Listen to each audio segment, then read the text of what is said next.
o antropoceno, eu acho que ele está revolucionando a nossa discussão, o debate ambiental global.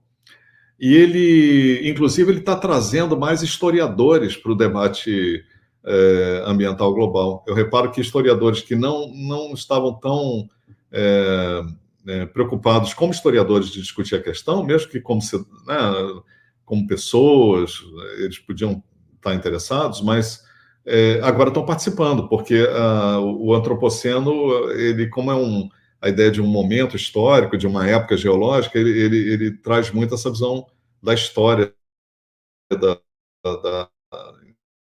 cronologia, né, dos momentos da história. E uma coisa, por exemplo, que eu acho chave, para mim o mais importante do debate sobre o antropoceno é a grande aceleração que acontece a partir do final da Segunda Guerra Mundial, que você mencionou, né? Porque hoje a gente pode perceber que ali começa um aumento muito, muito grande do consumo de energia, do tamanho das cidades, do tamanho da população. A população pula de 2,5 bilhões para mais de 7 bilhões de pessoas, né, em 50 anos. Né? O número de automóveis, eu acho isso um dado importantíssimo. Em 1950, nós tínhamos uns 40 milhões de automóveis no mundo, e hoje são próximo de 1 bilhão. Se a gente percebe o impacto que o automóvel tem moldando a paisagem e o ambiente, e poluindo, e também emitindo, né, gases de efeito estufa, a gente vê que mudança impressionante aconteceu no período da vida de uma pessoa. Então, hoje eu vejo, por exemplo, que o ambientalismo, né, que eu até tive a oportunidade de participar disso, né, um pouco ali na década de 70, da criação disso aqui no Brasil, de grupos ambientalistas. O ambientalismo, o aparecimento de conflitos ambientais e grupos ambientais no mundo todo é uma sinalização, é um indicador de alguma coisa maior que estava acontecendo. Isso, para mim, hoje, essa percepção é importante. A coisa maior que estava acontecendo era uma mudança na escala da presença humana no planeta. É uma mudança quantitativa e qualitativa da relação dos seres humanos com o planeta, da humanidade com o planeta. Então, quando chega ali, década de 60, 70, essa explosão de conflitos ambientais, era a grande aceleração produzindo seus efeitos pontuais em diferentes lugares. Só que a gente, na época, não sabia isso, não percebia isso. Né? A gente percebia como de uma forma mais fragmentada, problemas que estão acontecendo no Brasil, problemas que estão acontecendo na Europa, em outros lugares. Hoje, a ideia de grande aceleração de antropoceno, ela unifica, né, cria uma narrativa, ajuda a criar uma narrativa que ajuda a ter uma visão mais holística, uma visão mais integral desse processo todo. Né? Que, aliás, é uma coisa que o Lutz buscava muito também. Então, com isso, a gente também pode voltar às origens desse movimento, né? As origens das revoluções industriais, que seria o primeiro momento do antropoceno. Mas depois, com a grande aceleração, eu penso que os ventos das revoluções industriais produziram o furacão da grande aceleração. Então, há uma mudança quantitativa que produz uma mudança qualitativa na relação dos seres humanos com o planeta. E aí a gente tem que ser rigoroso, Denis. Então, essa coisa do rigor histórico, né?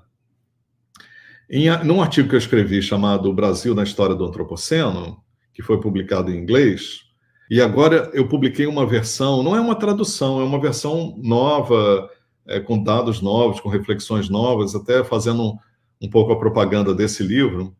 Esse meu artigo se chama Localizando a História do Antropoceno, o Caso do Brasil.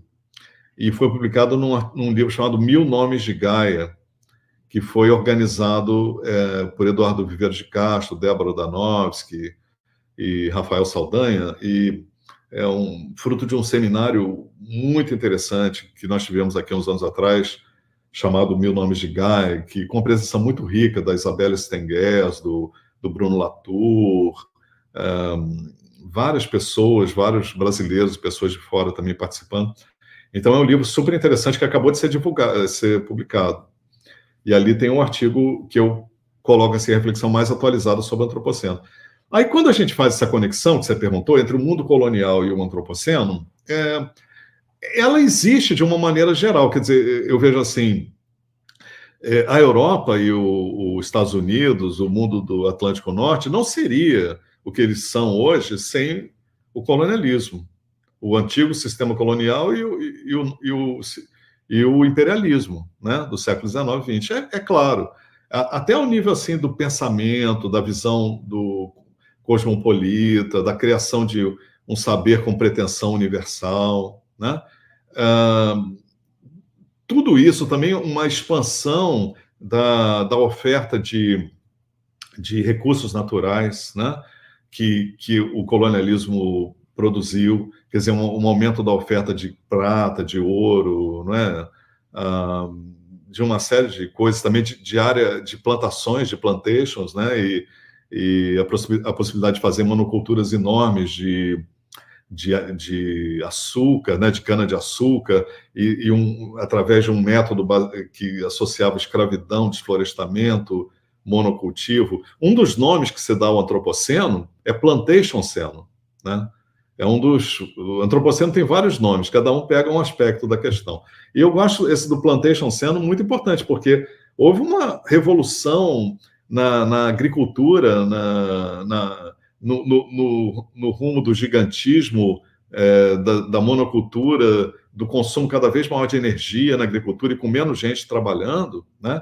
Que de uma certa forma é descendente dessas plantations que começaram a ser criadas, né, nas Américas nas Ilhas Atlânticas também, e a ideia da commodity, né, de você produzir produtos primários para serem voltados para o mercado internacional, para o mercado externo. Então, tudo isso a gente pode observar. Mas, do ponto de vista assim, de uma conexão direta com a Revolução Industrial, não é tão fácil, não é tão claro na historiografia econômica a gente perceber essa conexão. Por exemplo, entre o mundo dos engenhos de açúcar e a Revolução Industrial. Há até autores que dizem que o aprendizado de criar unidades de produção como fábricas, né, os engenhos foram importantes nesse aprendizado europeu. Mas isso é uma coisa de muito longa duração. No sentido mais assim direto, o que a historiografia econômica encontra é a questão do ouro, realmente. O ouro extraído do Brasil no século XVIII, ele ajudou a financiar a Revolução Industrial inglesa através dos bancos ingleses, né, e de comerciantes que oferiam benefícios, né, daquela exploração do ouro. E depois as plantations continuaram, e, por exemplo, uma coisa que o Brasil fez no mundo da primeira fase do antropoceno, né, esse mundo da expansão das revoluções industriais, foi inundar o mercado mundial com café barato de péssima qualidade, né? Hoje, estudando melhor todo aquele complexo do Vale do Paraíba, e a gente vê que era um café de péssima qualidade, um café mas em grande quantidade, baixando o preço. Então, ajudou a tornar o café uma bebida não só da elite, mas também do mundo do trabalho, né? Uma bebida de trabalhador. Aliás, aí a gente faz as conexões. É um energético, né? Um energético para aguentar os ritmos de trabalho do mundo urbano industrial. Mas tudo isso pode ser refletido, pode ser discutido, mas o que eu quero dizer é que no artigo eu tomei cuidado para não fazer assim uma relação que eu não pudesse demonstrar. Então, ali, na parte do primeiro momento do antropoceno, eu explico isso e focalizo mais a questão do ouro. Agora, na parte da grande aceleração, é um instrumento extraordinário para pensar a história do Brasil contemporâneo. Extraordinário. Aliás, eu vejo assim, o conceito de antropoceno está se difundindo tanto, porque conceitos anteriores que a gente usava, como modernidade, globalização, eles não têm a capacidade de captar essa mutação ambiental que aconteceu, né, na escala da presença humana no planeta.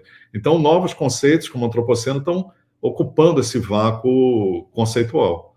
Aí, o Brasil, efetivamente, é um país que entra de cabeça na grande aceleração. É impressionante você ver os dados do Brasil em 1950 e em 2000, por exemplo, né?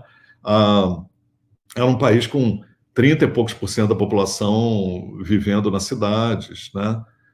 Uma população de uns 50 milhões de pessoas. Para a gente ter uma ideia, só na década de 90, os combustíveis fósseis superaram a lenha e o carvão vegetal na matriz energética brasileira. Então, era um país muito pouco industrializado, né? Movido a lenha da Mata Atlântica, principalmente da floresta amazônica. Era orgânico, mas nem tudo que é orgânico é bom, né? Porque era uma população muito oprimida, analfabeta, sem acesso a possibilidades de educação, de melhoria. Eu digo assim, essa população rural. Ao mesmo tempo, as cidades eram menores, eram mais vazias. Então, é comum a gente dizer assim, eu ver observadores, até pessoas velhas, mais velhas, dizerem não tinha tanta miséria nas grandes cidades na década de 50, porque a miséria ainda era muito rural, né?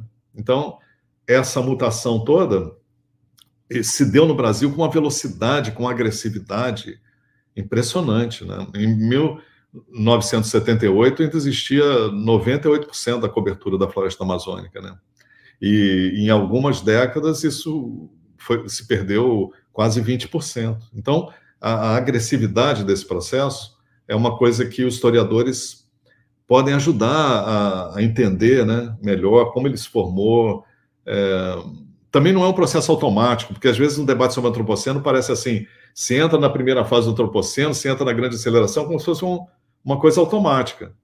E os historiadores mostram que nada é automático, né? Tudo passa por conflitos, disputas, posições, projetos. Então, hoje, por exemplo, uma coisa que eu estou estudando hoje é como é que o Brasil entra na grande aceleração, que forças políticas, que ideias também embasaram, né, essa entrada. Mas quando o Juscelino Kubitschek falava vamos crescer 50 anos em 5, né, o conceito de antropoceno não estava aí, mas aquilo era a própria grande aceleração, né? Ele estava vocalizando um movimento histórico que estava acontecendo. E outro ponto, só para concluir, que eu acho importante, os historiadores, cientistas sociais, eles também podem mostrar as realidades humanas e ambientais que estão por trás dos grandes números, né? Então, você pega os grandes números, dizem o Brasil produzia 9 milhões de toneladas de ferro, agora produz 400 milhões, né? Então, uma grande aceleração ali entrou com toda a força. Só que por trás disso tem Brumadinho, tem Mariana, tem Carajás, tem comunidades, tem pessoas, tem trabalhadores, tem desflorestamento, tem os impactos diretos e indiretos da mineração, tem contaminação das águas, tem tudo isso que os grandes números não mostram, né? E o debate sobre o antropoceno, em grande parte, são grandes números. Então, os cientistas sociais podem contribuir mostrando a realidade, né, concreta, histórica, geográfica por trás desses números.